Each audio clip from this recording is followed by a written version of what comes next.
New ইয়র্কে তাকে হেনস্থার ঘটনা ঘিরে ভারত মার্কিন তরজা তুঙ্গে। তার মাঝেই এবার এই আইএফএসকে ঘিরে নয়া বিতর্ক। নিয়ম বহির্ভূতভাবে মুম্বাইয়ের আদর্শ আবাসন থেকে ফ্ল্যাট পেয়েছিলেন দেবযানী এবং তার বাবা উত্তম খোবরাগাড়ে। আদর্শ কেলেঙ্কারির তদন্তে গঠিত কমিশনের রিপোর্টে এমনটাই অভিযোগ আনা হয়েছে।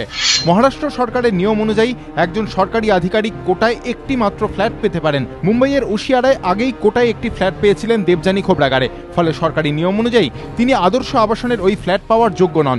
কিন্তু তদন্ত কমিশনের রিপোর্টে অভিযোগ আনা হয়েছে দেবযানী সেই তথ্য গোপন করে আদর্শ আবাসন থেকেও একটি ফ্ল্যাট পেয়েছিলেন। যদিও এই অভিযোগ অস্বীকার করেছেন দেবযানীর বাবা উত্তম খোবরাগাড়ে। बिल्डिंग रेडी हो गई है, बिल्डिंग में एक फ्लैट खाली है और फ्लैट हमने परचेस पूरा पैसा दे के लिया है, उसमें हमारा है क्या कुछ हमने किया है? फ्लैट तो है, 100 लोगों ने लिया, वैसा हमने लिया, उसमें क्या है? फ्लैट लेना गलत है कोई देश में? बिल्डिंग 7 साल से कंस्ट्रक्शन में है, किसको पता है ये बिल्डिंग में कुछ गड़बड़ है करके।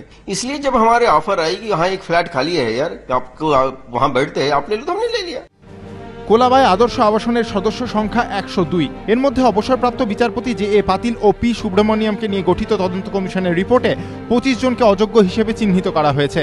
এই তালিকায় মহারাষ্ট্রের প্রাক্তন মুখ্যমন্ত্রী অশোক চৌহানের কয়েকজন আত্মীয় পরিজনেরও নাম রয়েছে। আদর্শ কেলেঙ্কারিতে নাম জড়িয়ে পড়ায় বিরোধীদের চাপের মুখে 2010 সালে পদ ছাড়তে বাধ্য হয়েছিলেন অশোক চৌহান।